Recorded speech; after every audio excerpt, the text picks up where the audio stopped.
ভারতের সেই রামগিরি মহারাজ যে আল্লাহর নবীকে কটূক্তি করেছে আয়েশার ব্যাপারে, তার সুস্পষ্ট বিষয় হচ্ছে, যদি বিচার না করা হয় তাহলে সুস্পষ্ট ভাষা আমরা বলে দিব, যদি এই রামগিরি মহারাজ এবং তার সাথে যারা সাপোর্ট করেছে নীতিশ নারায়ণ বিজেপির কর্মকর্তা সহ এবং আমাদের বাংলাদেশের ভিতরে যে সমস্ত নাস্তিক মুরতাদরা যারা নবীকে গালিগালাজ করে, তাদের বিরুদ্ধে একটি আইন পাস করতে হবে। যারা আল্লাহর নবীকে গালিগালাজ করে রাষ্ট্রীয়ভাবে তাদের ফাঁসির কার্য বাস্তবায়ন করতে হবে। কারা কারা রাজি আছেন হাত তুলে দেখেন আল্লাহকে। আল্লাহ তাআলা সকলকে কবুল করুন, সকলকে আল্লাহ তাআলা তৌফিক দান করুন। আল্লাহর রাসূলের ভালোবাসা মহব্বত সকলের অন্তরে বাড়িয়ে দিন। আমি স্পষ্ট ভাষায় আরেকটি কথা বলে দিতে চাই, যদি আল্লাহর নবীর ইজ্জত বাঁচানোর জন্য সাহাবায়ে কেরামরা যেভাবে আমল করতেন, আল্লাহর রাসূলের থুতু মোবারক, আল্লাহর নবীর পানি মোবারক, আল্লাহর নবীর সব কিছু রক্ত মোবারক যেভাবে চষে খেতেন, আল্লাহ নবী দেওয়া যেগুলো জিনিস পছন্দ করতেন না, আল্লাহ নবী সাহাবায়ে কেরাম সেগুলো থেকে হাজার মাইল দূরে থাকতেন। এবং আল্লাহ নবীর ইজ্জত রক্ষা করার জন্য সাহাবায়ে কেরামরা যদি নিজে জান দিতে পারে, মুসলমান আপনাদেরকে আমি বলবো, যদি রাসূলের ইজ্জত রক্ষা করার জন্য যদি আরেকবার যদি প্রয়োজন হয় রক্ত দেওয়ার জন্য, কারা কারা প্রস্তুত আছেন আল্লাহকে দেখান। আল্লাহ তাআলা সকলকে কবুল করুন। আল্লাহ তাআলা সকলের ইজ্জতকে বুলন্দ করে দেও। রাসূলের ইজ্জতকে আল্লাহ তাআলা সমুন্নত রাখবে। কাদের মাধ্যমে? আপনার মাধ্যমে, আমার মাধ্যমে। যদি এটি করতে পারেন, আল্লাহর রাসূলের ইজ্জত রক্ষা করার জন্য নিজের জান দিয়ে, মাল দিয়ে নিজেকে কুরবানি করতে পারেন। এক হিন্দু, ভারতের ভিতরে হিন্দু না মুসলমান, তাকে সাংবাদিকরা বলেছ আপনি আল্লাহ রসুলের জন্য এত পাগল কেন? তিনি বলেছেন রসুলকে ছাড়া কোই কারবার নেই, কোনো বিয়ে বাচ্চা নেই, কোনো কিছু নয়। তিনি বলেছেন রসুল ছাড়া আমার কোনো ব্যবসা বাণিজ্য নাই, আমার কোনো ছেলে সন্তান নাই, আমার কোনো পিতামাতা নাই, কোনো কিছু নাই। রসুল যতক্ষণ পর্যন্ত দুনিয়ার বুকে রসুলের ইজ্জত রক্ষা না করব, ততক্ষণ পর্যন্ত আমি শান্তিতে ঘুমাতে পারবো না। সাহাবায়ে কেরামরা রসুলকে যারা কটূক্তি করতো, রসুলের ইজ্জত দিয়ে, রসুলকে ইজ্জত, রসুলের সম্মান রক্ষা করার জন্য প্রয়োজন হয়েছে, তারা বদরের যুদ্ধে অংশগ্রহণ করেছে, নিহত হয়েছে, ওহদের ময়দানে নিজেদের জান দিয়েছে।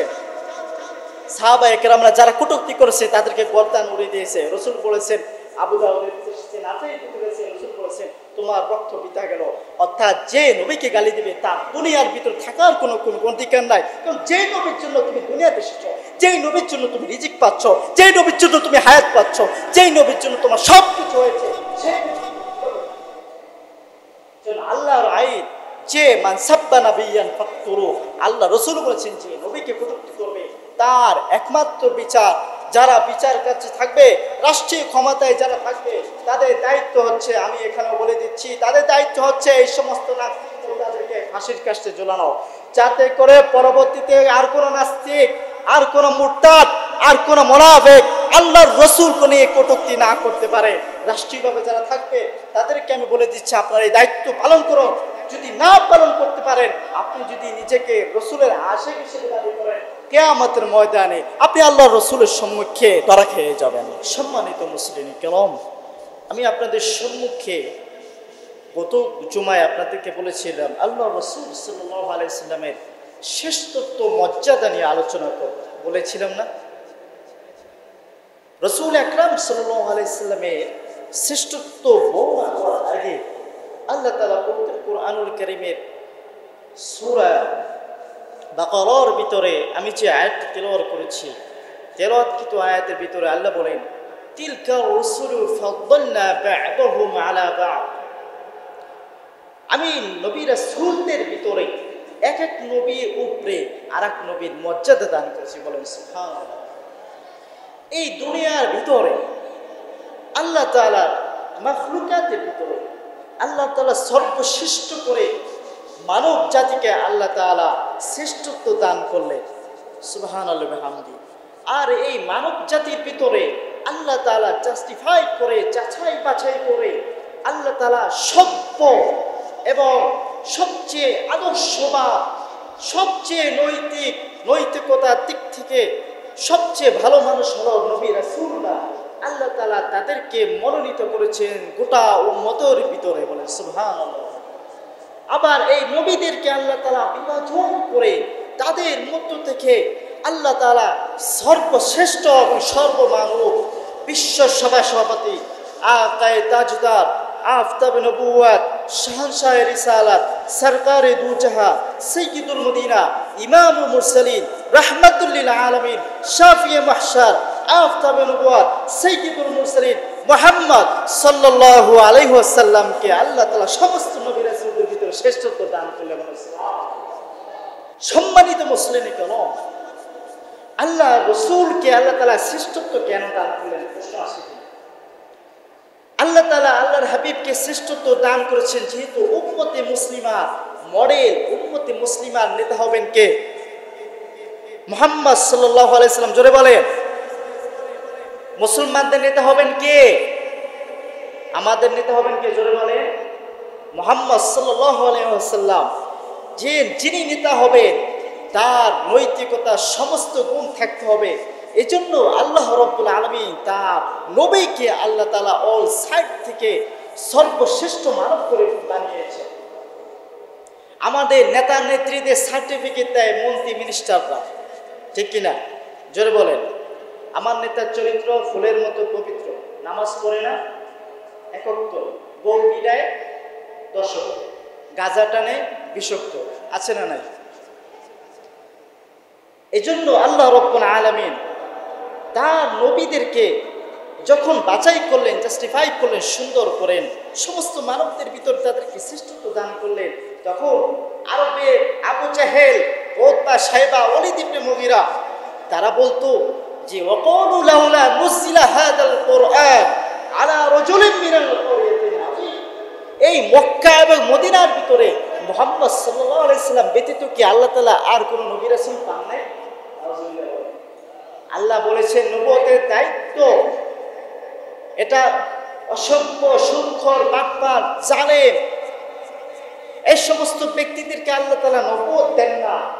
আল্লাহ তাআলা নবুয়ত দেন ওই সমস্ত ব্যক্তিদের যারা মানব এবং আত্মশক্তি সমস্ত ক্ষেত্রে যারা সভ্যতা সুউচ্চ শিখরে পৌঁছাবে তাদেরকে আল্লাহ তাআলা নবী হিসেবে বাছাই করেছেন। আল্লাহ তাআলা তাদেরকে দুনিয়ার ভিতরে মনোনীত করেছেন।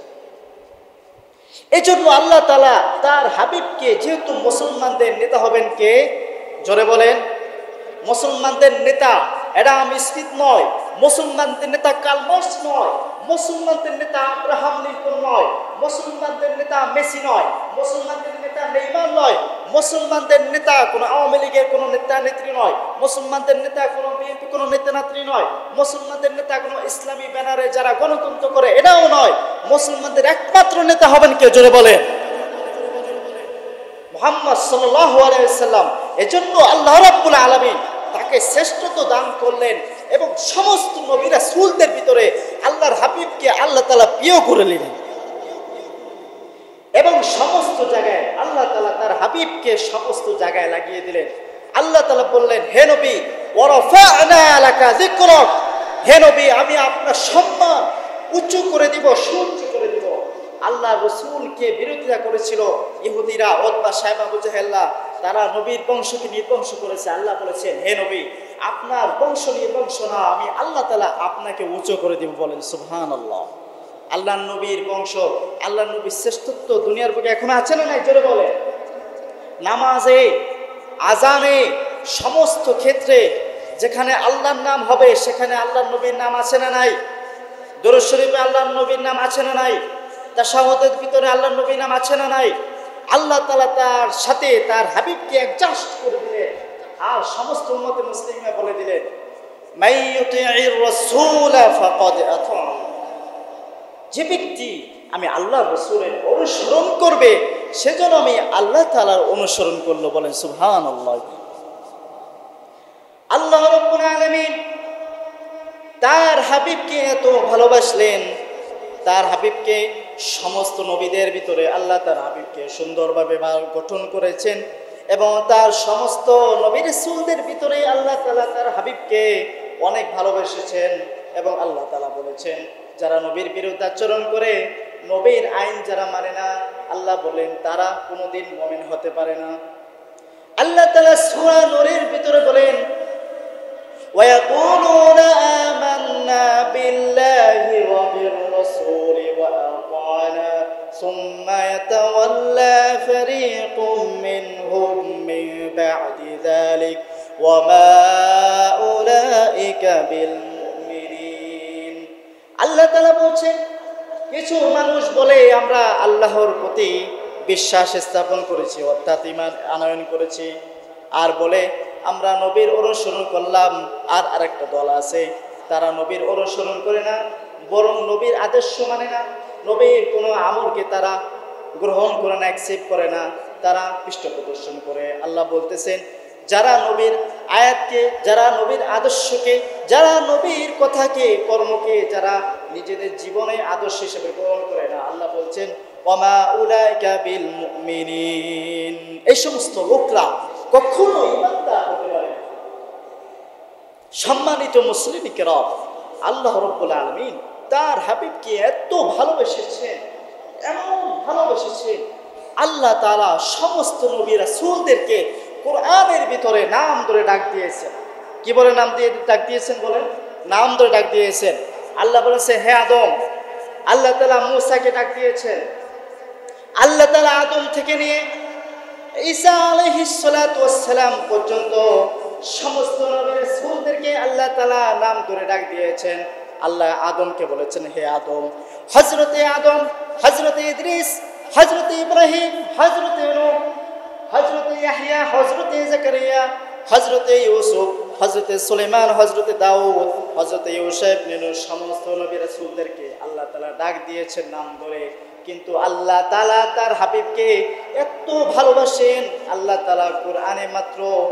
ইহুদি এবং কাফেরদের বক্তব্যকে ভ্রান্ত মতবাদকে খণ্ডন করার জন্য শুধুমাত্র কোরআনে আল্লাহ তাআলা তার হাবিবকে মাত্র 4 বার নাম ধরে ডাক দিয়েছেন সুবহানাল্লাহ এই 4 বার ছাড়া আল্লাহ তাআলা কোরআনের কোন জায়গায় আল্লাহ তাআলা তার হাবিবকে সরাসরি নাম ধরে ডাক দেন না আল্লাহ তাআলা আদম আলাইহিস সালামের আলোচনা কোরআনের ভিতরে 25 বার করেছেন আল্লাহ তাআলা ইদ্রিসের আলোচনা কোরআনের ভিতরে 2 বার করেছেন আল্লাহ তাআলা ইব্রাহিমের আলোচনা কোরআনের ভিতরে 69 বার করেছেন আল্লাহ তাআলা ইউসুফ আলাইহিস সালামের আলোচনা 27 বার করেছেন আল্লাহ তাআলা মূসা আলাইহিস সালামের আলোচনা কোরআনের ভিতরে 136 বার করেছেন আল্লাহ তাআলা ঈসা আলাইহিস সালাতু ওয়াস সালামের আলোচনা 25 বার করেছেন আল্লাহ তাআলা লূত আলাইহিস সালাতু ওয়াস সালামের আলোচনা আল্লাহ তাআলা 27 বার করেছেন আল্লাহ তাআলা ইউসুফ আলাইহিস সালাম যে ইউসুফ আলাইহিস সালামের সৌন্দর্যের জন্য মিশরের নারীরা তাদের ফল কাটার পরিবর্তে হাত কেটে ফেলেছেন ইউসুফ আলাইহিস সালামের আলোচনা আল্লাহ তাআলা কোরআনের ভিতরে 27 বার আলোচনা করেছেন কিন্তু আপনার হাবিবের আলোচনা আল্লাহ তাআলা মাত্র কোরআনের ভিতরে নাম ধরে মাত্র 4 বার ডাক দিয়েছেন কিন্তু আল্লাহ তাআলা এছাড়া কোন জায়গায় তার হাবিবকে বলেন নাই হে হাবিব হে মুহাম্মদ সাল্লাল্লাহু আলাইহি সাল্লাম জোরে বলেন সাল্লাল্লাহু আলাইহি ওয়াসাল্লাম কোন জায়গায় আল্লাহ তাআলা তার হাবিবকে নাম ধরে ডাক দেন আল্লাহ তাআলা বলেন হে আদম হে ইয়াহইয়া ইয়া যাকারিয়া ইয়া ঈসা ইয়া মূসা ইয়া ইয়াহইয়া আইয়ুব যাকারিয়া সুলাইমান দাউদ আলাইহিস সালাম সমস্ত নবী রাসূলদেরকে আল্লাহ তাআলা ডাক দিয়েছেন নাম ধরে ধরে কিন্তু আল্লাহ তাআলা তার হাবিবকে বললেন ইয়া আইয়ুহাল মুজাম্মিল ইয়া আইয়ুহাল মুতাসসির তাহা ইয়াসিন আল্লাহ তাআলা সুন্দর সুন্দর নাম ধরে তার হাবিবকে ডাক দিলেন আল্লাহ তাআলা তার হাবিবের শানে ব্যাপক হয়ে যাবে এজন্য কোরআনের ভিতরে আল্লাহ তাআলা সরাসরি তার নাম করে কোন জায়গায় ডাক দেন না বলেছেন মা ওয়াদাকা কা সম্মানের জন্য ব্যবহৃত হয় আল্লাহ রাসূলের শানে আল্লাহ তাআলা সব জায়গায় কাফ ব্যবহার করেছে আলাম নাশরাহ লাকা সাদরাকা ওয়া ওয়াদানা আনকা উইজরাকা আল্লাযী আনকাযা যহরাকা ওয়া রাফা'না লাকা যিকরাকা মা ওয়াদা'আকা রাব্বুকা ওয়া মা ক্বালা ওয়ালাল আখিরাতু খায়রুল লাকা মিনাল উলা ওয়ালা সাওফা ইউতিকা রাব্বুকা ফাতাদা আল্লাহু আকবার বলেন সুবহানাল্লাহ আল্লাহ তাআলা তার হাবিবের শানে কোরআনে সুন্দর সুন্দর বচন দিয়েছেন আল্লাহ তাআলা তার হাবিবকে নাম ধরে ডাক দেন না বলেন সুবহানাল্লাহ সমস্ত নবী রাসূলদের ভিতরে আল্লাহ তাআলা তার হাবিবকে এত কম্প্রোমাইজ করেছেন আল্লাহ তাআলা তার হাবিবকে এত ভালোবেসেছেন অন্যান্য নবীদেরকে আল্লাহ তাআলা এত ভালোবাসেন নাই। এই জন্য হযরত ঈসা আলাইহিস সালাতু ওয়াস সালাম আল্লাহ তাআলার কাছে আবেদন করতেন, আল্লাহ এই উম্মতের ভিতরে তুমি আমাকে একটু সুযোগ দিয়ে দাও, আমার নবী হওয়ার চেয়ে এই উম্মতের ভিতরে যদি আমার নাম থেকে থাকে তাহলে আমার এর চেয়ে বড় পাওয়ার কোনো কিছু নাই। সমস্ত নবী রাসূলরা এই নবীর উম্মত হওয়ার জন্য আল্লাহ তাআলার কাছে অ্যাপ্লাই করেছেন, প্রার্থনা করেছেন। আল্লাহ তাআলা কোন নবীর দোয়াকে, কোন নবীর অ্যাপ্লাইকে, প্রার্থনাকে আল্লাহ তাআলা কবুল করেন নাই। শুধুমাত্র আল্লাহ তাআলা ঈসা আলাইহিস সালাতু ওয়াস সালামের দোয়াকে আল্লাহ তাআলা কবুল করেছেন। সুবহানাল্লাহ।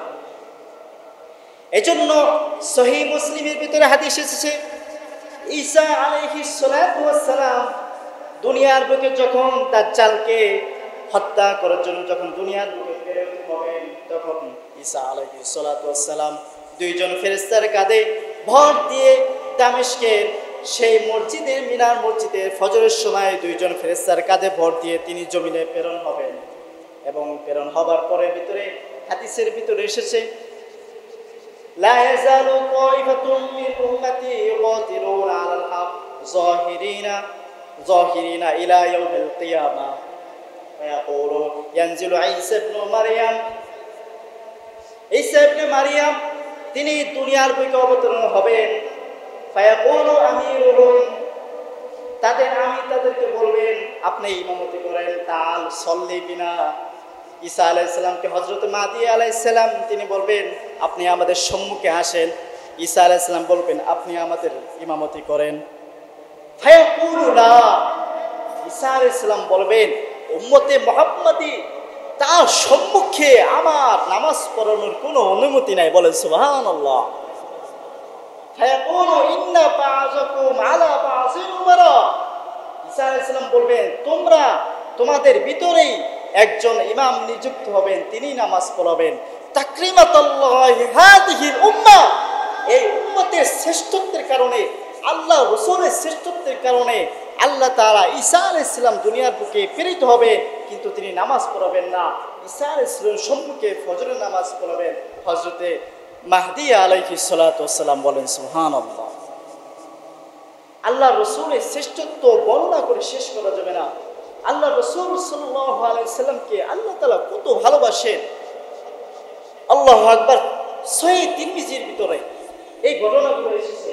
আল্লাহ নবী সাল্লাল্লাহু আলাইহি সাল্লাম বলেন আমার মর্যাদা হলো নবীদের ভিতরে, মাসালি ফিন নাবিয়িনা কামাসালি রাজুলিন বানা দারান ফাআহসানাহা ওয়া আকমালাহা ওয়া আজমালাহা ওয়া তারাকা মিনহা মাওযিআ লাবিনাতিন ফাজাআলা আন-নাসু ইয়াতুফুনা বিল বিনা'i ওয়া ইয়াজাবুনা মিনহু ওয়া ইয়াকুলুনা লাউ তাম্মা মাওযি'ু তিলকান নাবিনা ওয়া আনা ফিন নাবিয়িনা মাওযি'ু তিলকান নাবিনা।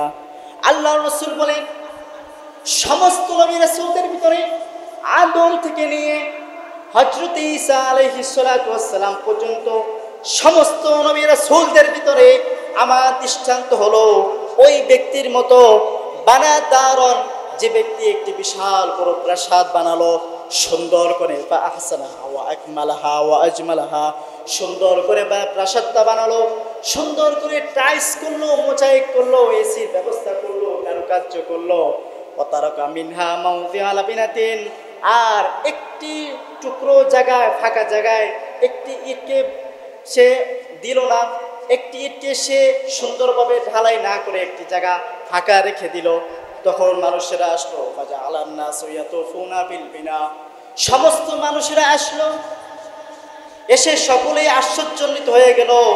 প্রাসাদটা দেখার পরে সকলে বলল কত সুন্দর করে, সুন্দর শৈলী করে, কারুকার্য করে, মিস্ত্রি সুন্দর করে বানাইল।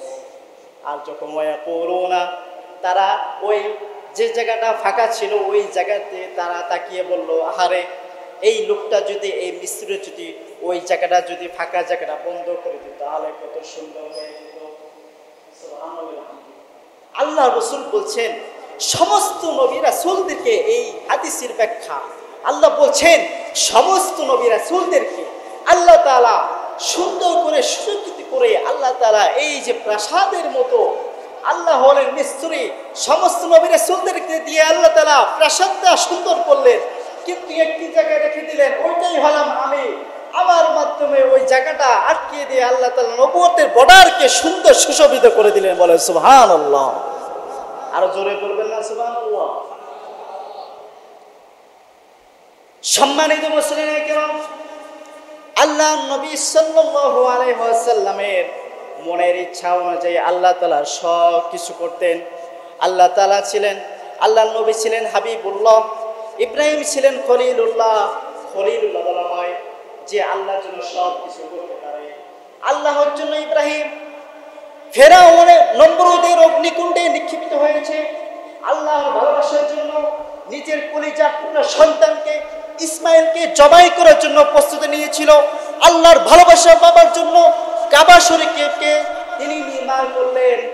আর আল্লাহর হাবিব হলো এমন হাবিব যে হাবিবকে আল্লাহ তাআলা ভালোবাসেন, যে হাবিবকে আল্লাহ তাআলা পছন্দ করেন, যে হাবিবের জন্য আল্লাহ তাআলা সব কিছু করতে আল্লাহ তাআলা ভালোবাসেন। আল্লাহ তাআলা মুসা আলাইহিস সালামকে বললেন, হে মুসা, তোমার যদি নবুয়ত লাগবে, তোমার যদি নবুয়তি পছন্দ হয়, তুমি যদি নবুয়তি চাও, তাহলে তুমি পাহাড়ের উপরে এসে পড়ো, এরপরে তোমার নবুয়তি নিয়ে যাও। আর আল্লাহ তাআলা বলেন, খবরদার তুমি তোমার জুতা যে আছে এই জুতা পরিধান করে আসবে না। ইয়া মুসা, আল্লাহ তাআলা বলেন, ফাখলা আলাই ইন্নাকা বিল ওয়াদিল মুকাদ্দাস তুয়া। হে মুসা, তুমি যখন নবুয়তের জন্য এসেছো সিনাই পর্বত, তাওরাত যেটা আছে, তাওরাতের ভিতরে সাইনা আর আরবিতে বলা হয় সিনাই পর্বত। সিনাই পর্বত থেকে আল্লাহ তাআলা মুসা আলাইহিস সালামকে নবুয়ত দিলেন। যখন তিনি নবুয়ত পেলেন, আল্লাহ তাআলা যখন নবুয়ত দেওয়ার কাছাকাছি হলেন, মুসা আলাইহিস সালাম যখন তার জুতা নিয়ে পাতুকা নিয়ে যখন সিনাই পর্বত উঠলেন, আল্লাহ বলেন, ইয়া মুসা ফাখলানা আলাইক ইন্নাকা বিল ওয়াদিল মুকাদ্দাস তুয়া। হে মুসা, তুমি তোমার জুতা খুলে এখানে প্রবেশ করো, এটা পবিত্র উপত্যকা, এখানে আসলে জুতা পরিধান করা যাবে না। আর সেখানে আল্লাহ তাআলা তার হাবিবের জন্য কি করলেন, আল্লাহর হাবিব যখন মেরাজে গেলেন, মেরাজে গিয়ে আল্লাহ তাআলা আল্লাহর হাবিব প্রথম আসমান, দ্বিতীয় আসমান, তৃতীয় আসমান, ইউসুফ আলাইহিস সালামের সাথে সাক্ষাৎ, ইদ্রিস আলাইহিস সালামের সাথে চতুর্থ আসমানের সাক্ষাৎ, পঞ্চম আকাশে হারুন আলাইহিস সালামের সাথে সাক্ষাৎ, ষষ্ঠ আকাশে মুসা আলাইহিস সালামের সাথে সাক্ষাৎ, সপ্তম আকাশে আল্লাহ তাআলা ইব্রাহিম আলাইহিস সালামের সাথে সাক্ষাৎ করে দিলেন। এরপরে আল্লাহ তাআলা নূরের 70টি পর্দা ভেদ করে আল্লাহ তাআলা সম্মুখে যখন আরশ আজিমে গেলেন, তখন তিনি রাসূল আকরাম সাল্লাল্লাহু আলাইহি ওয়াসাল্লাম তার জুতা মোবারক খুলতেছিলেন। আল্লাহ বললেন, হাবিব, আল্লাহ বললেন, হাবিব, আপনি মনে করেন আপনি মুসা, আপনি হলেন আমার হাবিব, আপনার জুতার চেয়ে আরশের মর্যাদা বেশি নয়। সুবহানাল্লাহ বলবেন না? আপনি জুতা খুলবেন না, জুতা পরিধান করে আমার সম্মুখে আসুন। আল্লাহ তাআলা মুসাকে বললেন, তোমার নবুয়তি লাগবে, তাওরাত লাগবে, তুমি সিনাই পর্বতে আসো। আল্লাহ তাআলা তার হাবিবের এত ভালোবাসা, জিবরাইলকে বললেন, জিবরাইল, আমার হাবিবকে কষ্ট দেওয়া যাবে না। আমার হাবিব যদি মক্কায় থাকে, তোমার মক্কায় যেতে হবে। আমার হাবিব যদি উহুদের ময়দানে থাকে, উহুদের ময়দানে যেতে হবে। আমার হাবিব যদি হুনাইনের যুদ্ধে থাকে, আমার হাবিব যদি উহুদের ময়দানে থাকে, আমার হাবিব যদি খন্দকের ময়দানে থাকে, আমার নবী ঘুমিয়ে আছে, সেখানে তোমার যেতে হবে। আমার নবী যেখানে, জিবরাইল তুমিও সেখানে। বলেন সুবহানাল্লাহ। এই হলেন আপনার হাবিব, আমার হাবিব মুহাম্মদ। জোরে বলেন সাল্লাল্লাহু আলাইহি ওয়াসাল্লাম। আল্লাহ রাসূল সাল্লাল্লাহু আলাইহি ওয়াসাল্লাম, তিরমিজির ভিতরে রাসূলের মর্যাদা যে হাদিসগুলোর ভিতরে এসেছে, সেই হাদিসের ভিতরে আল্লাহ রাসূল সাল্লাল্লাহু আলাইহি ওয়াসাল্লাম বাসায় ছিলেন। ইবনে আব্বাস হাদিসটি বর্ণনা করেন, তিনি বলতেছেন, জালাসা নাসুম মিন আসহাবি রাসূলিল্লাহি সাল্লাল্লাহু আলাইহি ওয়াসাল্লাম ইয়ান্তাবিউনাহু। সমস্ত সাহাবায়ে কেরামরা আল্লাহর রাসূলের জন্য মসজিদে নববীতে বসে রয়েছেন, আল্লাহর রাসূলের আলোচনা শোনার জন্য সকলে বসে রয়েছেন। নবীজি বের হলেন, বের হয়ে যখন তাদের সম্মুখে হলেন, তখন নবীজি সাহাবীদের কানাঘুষা শুনতে লাগলেন। সমস্ত সাহাবীরা সমস্ত নবী রাসূলের প্রশংসা করতে লাগলেন। রাসূল আকরাম সাল্লাল্লাহু আলাইহি ওয়াসাল্লাম শুনতে লাগলেন। রাসূল তাদের সম্মুখে যে সুন্দরভাবে শুনতে লাগলেন, সাহাবীরা কি বলে তিনি শুনতে লাগলেন। এরপরে কিছু সাহাবী বললেন, ওয়াকালা বাযুহুম আজাবান ইন্নাল্লাহা ইত্তাখাযা মিন খালকিহি খলিলান ইত্তাখাযাল্লাহু ইব্রাহিমা খলিলান। সাহাবীদের ভিতরে এক সাহাবী বলল, আশ্চর্য বোধ করে আমি, আল্লাহ তাআলা তার সৃষ্টি থেকে ইব্রাহিম আলাইহিস সালাতু ওয়াস সালামকে খলিল হিসেবে নির্বাচিত করলেন। আরেকজন বলেন, ওয়াকালা আখরু মাযা বিআজাবা মিন কালাম মূসা কাল্লামাহু তাকলিমা। আর আরেকজন সাহাবী বললেন, আমি আরো আশ্চর্যান্বিত হচ্ছি, আল্লাহ তাআলা মূসা আলাইহিস সালাতু ওয়াস সালামের সাথে সরাসরি কথা বলেছেন। আর আরেক সাহাবী বললেন, ওয়াকালা আখরু ওয়া ঈসা রূহুল্লাহি ওয়া কালিমাতু। আরেকজন সাহাবী বললেন, ঈসা আলাইহিস সালাম হলেন আল্লাহ তাআলার কালিমা এবং আল্লাহ তাআলা তাকে ফুরকান দিয়েছেন। আল্লাহ বলেছেন কোন, ঈসা আলাইহিস সালাম বলে দিয়েছেন সুবহানাল্লাহ। আরেক সাহাবী বলেন, ওয়াকালা আখরু ইস্তাফা আদম ইস্তাফাহুল্লাহ। আরেকজন বলল, আদমকে আল্লাহ তাআলা সমস্ত মানুষের ভিতরে নির্বাচন করেছেন। সমস্ত সাহাবীরা এক এক নবীর আলোচনা করতে লাগলেন, রাসূল শুনতে লাগলেন। রাসূল বললেন, তোমরা যেহেতু নবীদের আলোচনা করেছো, আমিও তোমাদের সাথে শরীক হয়ে বলেন সুবহানাল্লাহ। ফাখরাজা ফাসাল্লামা, তিনি হুজরা মুবারক থেকে বের হলেন। শোনো, আমি তোমাদের কথা শুনেছি এবং তোমাদের সব কথাগুলোকে তোমরা যে আশ্চর্যান্বিত হয়েছো সেই কথাগুলো আমি শুনেছি। শুনে রাখো, ইন্না ইব্রাহিমা খলিলুল্লাহ ওয়া হুয়া কাযালিকা। আল্লাহ রাসূল বললেন, ইব্রাহিম আল্লাহর খলিল, ইব্রাহিম আল্লাহর জন্য সব কিছু করতে পারলে বাস্তবে তিনিও তাই। মূসা কাল্লামাহু ওয়া হুয়া কাযালিকা। আর বললেন, মূসা আলাইহিস সালাম আল্লাহর সাথে কথা বলেছেন, বাস্তবে তিনি আল্লাহর সাথে কথা বলেছেন। ওয়া ঈসা রূহুল্লাহি ওয়া কালিমাতু, ঈসা আলাইহিস সালাম আল্লাহর রূহ এবং আল্লাহ তাআলার কালিমা। ওয়া হুয়া কাযালিকা, বাস্তবে তিনিও তাই। ওয়া আদম ইস্তাফাহুল্লাহ ওয়া হুয়া কাযালিকা।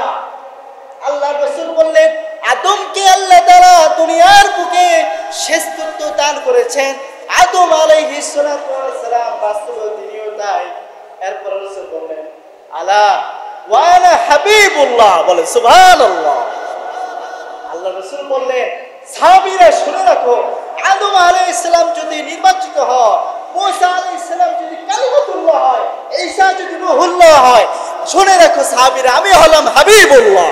সুবহানাল্লাহ। ওয়ালা ফখরা, এটাতে আমার কোনো গর্ব নাই। আল্লাহর রাসূল বললেন, ওয়া আনা আউয়ালু শাফিঈন ওয়া আউয়ালু মুশাফফিঈন। সাহাবীরা তোমরা শুনে রাখো, আমি হলাম সর্বপ্রথম সুপারিশকারী এবং সর্বপ্রথম আমার সুপারিশ আল্লাহ তাআলা কিয়ামতের ময়দানে কবুল করবেন। আল্লাহ রাসূল সাহাবীদের বললেন, ওয়া আনা হামিলু লিওয়াইল হামদি ইয়াউমাল কিয়ামা। কিয়ামতের ময়দানে সর্বপ্রথম আল্লাহ তাআলা আমাকে তার হামদ ও সানা, প্রশংসা করার পতাকা আমার কাছে দিয়ে দিবেন। আমি সর্বপ্রথম আল্লাহ তাআলা প্রশংসা স্থাপন করব, বলেন সুবহানাল্লাহ। আল্লাহ রাসূল বলেন, ওয়া আনা আউয়ালু মান ইউহাররিকু হিলাকাল জান্নাহ। সর্বপ্রথম আমি মুহাম্মদ সাল্লাল্লাহু আলাইহি সাল্লাম জান্নাতের পরা নাড়ব, বলেন সুবহানাল্লাহ। ওয়ালা ফখরা আলাই, এটাতে আমার কোনো গর্ব নাই। ফায়ুদখিলুনিহা, আমাকে সর্বপ্রথম প্রবেশ করানো হবে। এবং আমার সাথে সমস্ত গরিবরা থাকবে, বলেন সুবহানাল্লাহ। তাই গরিবদের সম্মান আছে না নাই? আল্লাহ রাসূল শেষে বলে, শুনে রাখো, ওয়া আনা আকরামুল আউয়ালিন ওয়াল আখিরিন ওয়ালা ফখরা। সাহাবীরা শুনে রাখো, দুনিয়ার বুকে সমস্ত মানুষ আসবে, আদম থেকে নিয়ে ঈসা আলাইহিস সালাম কিয়ামত পর্যন্ত যত নবী রাসূল এসেছে, সমস্ত মানব জাতি এসেছে, সমস্ত মানব জাতির পরে আমি আল্লাহ তাআলা আমাকে সর্বশ্রেষ্ঠ করে বানিয়েছেন। তিরমিজির ভিতরে আরেকটি হাদিস আছে, আল্লাহ রাসূল বলেন, আনা আউয়ালু মান তাশাক্কু আনহুল আরদু ফাউকসাল হুল্লাতা মিন হুলালিল জান্নাহ সুম্মা ইয়াকুমু আন ইয়ামিনিল আরশ লাইসা আহাদুন মিনাল খলাইকি ইয়াকুমু যালিকাল মাকাম গায়রি। রাসূল বলে, সর্বপ্রথম কিয়ামতের ময়দানে সর্বপ্রথম আমার কবরকে বিদীর্ণ করা হবে, সর্বপ্রথম আমি উত্তীর্ণ হব, বলেন সুবহানাল্লাহ। এবং সর্বপ্রথম আমাকে জান্নাতের পোশাক পরিধান করা হবে, বলেন সুবহানাল্লাহ। এবং সর্বপ্রথম আমি সর্বপ্রথম আল্লাহ তাআলার আরশে আজিমের ডান দিকে আমি বসে থাকব। আমায় ব্যতীত, আমি মুহাম্মদ সাল্লাল্লাহু আলাইহি সাল্লাম ব্যতীত কোন নবী রাসূলুল্লাহ সেখানে বসার চান্স নেই। সম্মানিত মুসলিম কিরাম, আল্লাহ নবীর সম্মান মর্যাদা আছে না নাই? আল্লাহর নবীকে আল্লাহ তাআলা দুনিয়ার বুকে সর্বশ্রেষ্ঠ বংশে আল্লাহ তাআলা প্রেরণ করেছেন। যেহেতু বংশের একটা মর্যাদা আছে না, এজন্য আল্লাহ তাআলা সর্বশ্রেষ্ঠ কুরাইশ বংশে আল্লাহ তাআলা তার নবীকে প্রেরণ করে বলেন সুবহানাল্লাহ। কুরাইশ বংশ তৎকালীন যুগে কাবা শরীফের রক্ষা কবচ ছিলেন এবং তারা ভারত মহাসাগর, আফ্রিকা মহাসাগর সহ তৎকালীন যুগে তারা ব্যবসা বাণিজ্যের ভিতরে প্রতাপশালী তারা ছিলেন এবং সভ্যতার দিক দিয়ে কুরাইশ বংশের মতো শ্রেষ্ঠ জাতি কেউ ছিল না। সুবহানাল্লাহ। আল্লাহ রাসূল বলছেন, খারাজতু মিন নিকাহিন ওয়ালাম আখরুজু মিন সিফাহিন মিল্লাতুন আদামা ইলা আন ওয়ালাদানি উম্মি। সুবহানাল্লাহ। আমার রাসূল বলতেছেন, আমার বংশের ভিতরে, আমাদের বংশের ভিতরে কোনো পরকীয়া নাই, জিনা ব্যভিচার নাই। আমি বিবাহের মাধ্যমে ভবিষ্য হয়েছি, পরকীয়ার মাধ্যমে, জিনার মাধ্যমে আমাদের নবীদের ভিতরে কোনো কালিমা লেপন করা যায়নি বলেন সুবহানাল্লাহ। আল্লাহ রাসূল বলে, আল্লাহ রাসূল সাল্লাল্লাহু আলাইহি সাল্লাম বলতেছেন, আল্লাহ তাআলা ইন্নাল্লাহা ইসতাফা মিন ওয়ালাদি ইব্রাহিম ইসমাঈল, আল্লাহ তাআলা ইব্রাহিমের বংশধর থেকে ইসমাঈলকে আল্লাহ তাআলা নির্বাচিত করলেন। সুবহানাল্লাহ। ওয়াসতাফা মিন ওয়ালাদি ইসমাঈল বনি কিনানা, ইসমাঈলের বংশধর থেকে আল্লাহ তাআলা বনি কিনানাকে নির্বাচন করলেন। সুবহানাল্লাহ। জোরে বলবেন না সুবহানাল্লাহ? আপনাদের কষ্ট হচ্ছে? আলোচনা শেষ করে দেই। আল্লাহ রাসূল সাল্লাল্লাহু আলাইহি সাল্লাম বলেন, বনি ইসমাঈলের বংশধর থেকে আল্লাহ তাআলা বনি কিনানাকে নির্বাচন করলেন। ওয়াসতাফা মিন বনি কিনানা কুরাইশান, আর বনি কিনানা থেকে আল্লাহ তাআলা কুরাইশ বংশকে আল্লাহ তাআলা নির্বাচিত করলেন। সুবহানাল্লাহ। ওয়াসতাফা মিন কুরাইশিন বনি হাশিম, কুরাইশ বংশ থেকে বনি হাশিমকে নির্বাচন করলেন। ওয়াসতাফানি মিন বনি হাশিম। সুবহানাল্লাহ। আর বনি হাশিম থেকে আমি আল্লাহ তাআলা আমাকে নির্বাচন করলেন বলেন সুবহানাল্লাহ।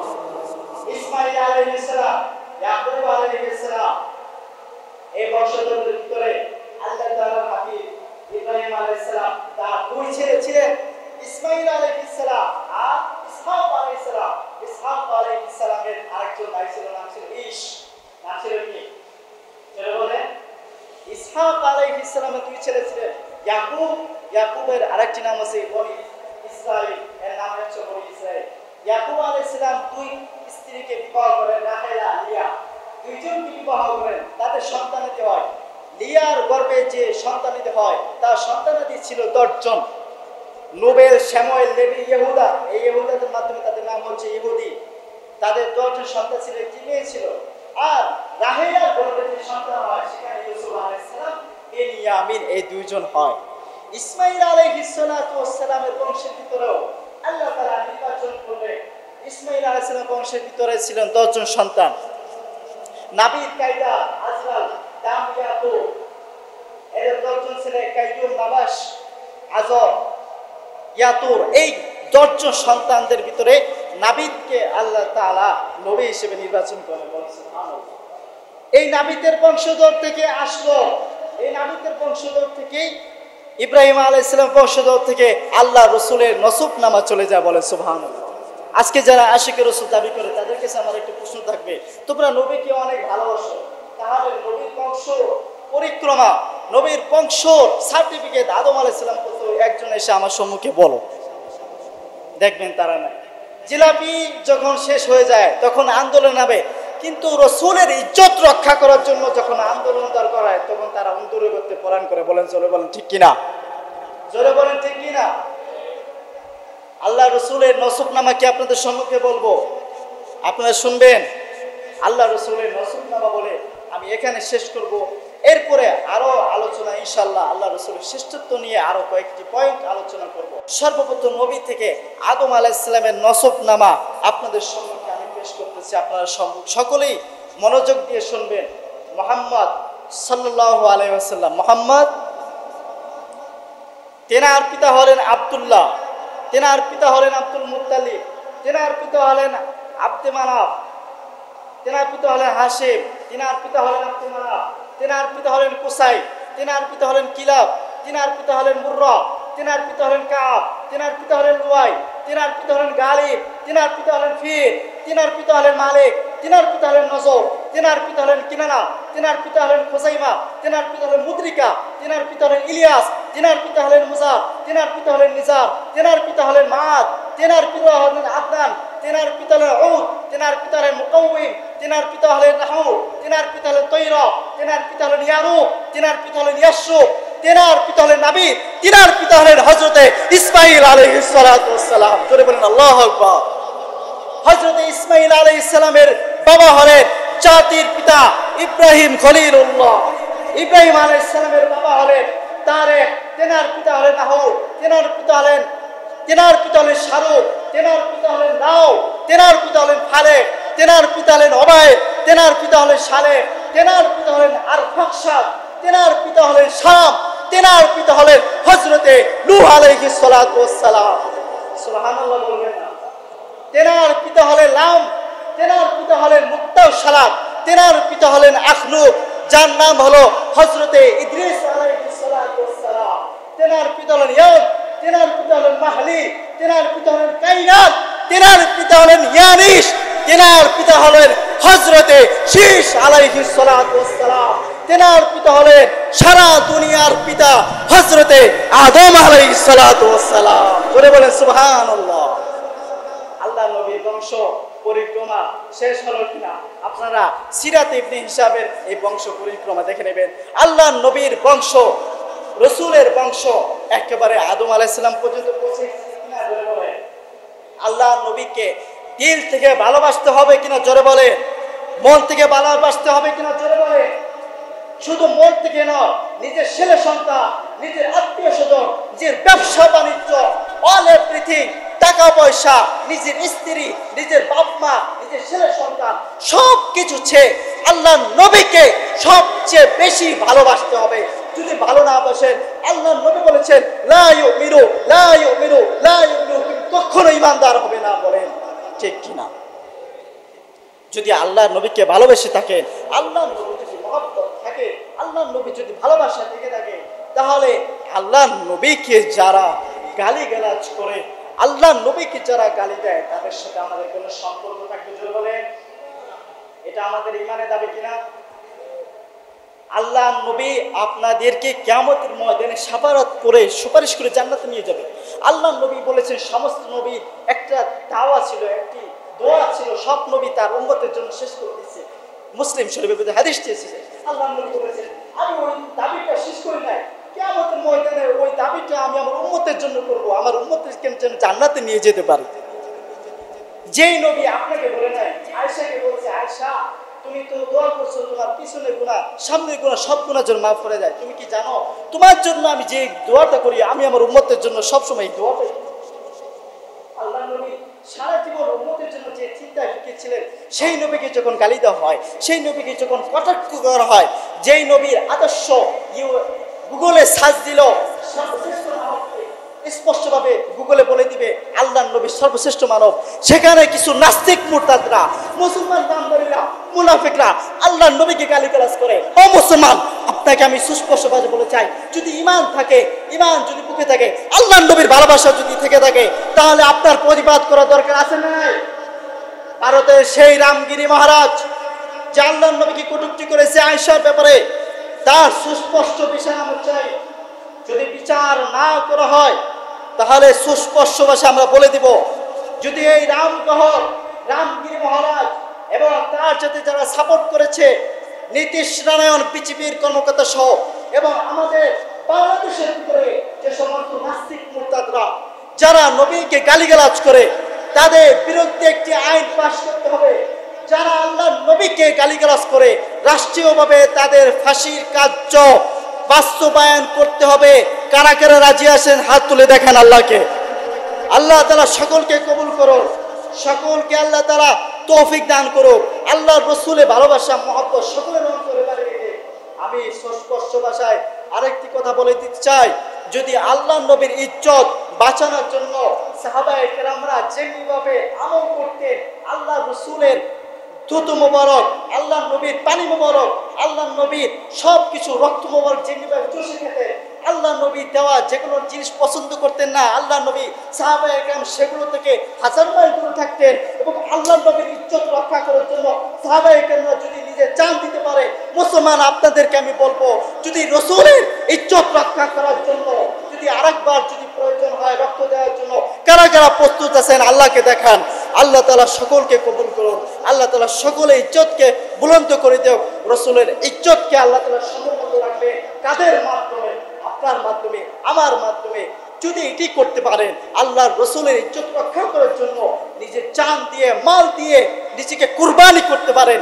এক হিন্দু, ভারতের ভিতরে হিন্দু না মুসলমান, তাকে সাংবাদিকরা বলেছ আপনি আল্লাহ রসুলের জন্য এত পাগল কেন? তিনি বলেছেন রসুলকে ছাড়া কোই কারবার নেই, কোনো বিয়ে বাচ্চা নেই, কোনো কিছু নয়। তিনি বলেছেন রসুল ছাড়া আমার কোনো ব্যবসা বাণিজ্য নাই, আমার কোনো ছেলে সন্তান নাই, আমার কোনো পিতামাতা নাই, কোনো কিছু নাই।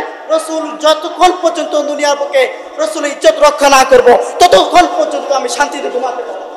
সাহাবায়ে কেরামরা রসুলকে যারা কটূক্তি করতো, রসুলের ইজ্জত দিয়ে, রসুলকে ইজ্জত, রসুলের সম্মান রক্ষা করার জন্য প্রয়োজন হয়েছে তারা বদরের যুদ্ধে অংশগ্রহণ করেছে, নিহত হয়েছে, উহুদের ময়দানে নিজেদের জান দিয়েছে।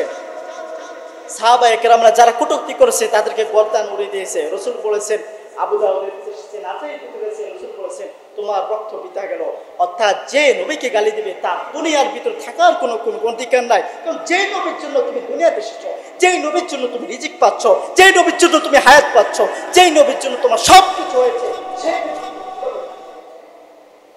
আল্লাহর আইন যে মান সাব্বা নাবিয়ান ফাকতুরু, আল্লাহ রসুল বলেছেন যে নবীকে কটূক্তি করবে তার একমাত্র বিচার, যারা বিচার কাছে থাকবে, রাষ্ট্রীয় ক্ষমতায় যারা থাকবে, তাদের দায়িত্ব হচ্ছে, আমি এখানে বলে দিচ্ছি, তাদের দায়িত্ব হচ্ছে এই সমস্ত নাস্তিকদেরকে ফাঁসির কাস্টে ঝোলানো, যাতে করে পরবর্তীতে আর কোনো নাস্তিক, আর কোনো মুরতাদ, আর কোনো মুনাফিক আল্লাহর রসুলকে নিয়ে কটূক্তি না করতে পারে।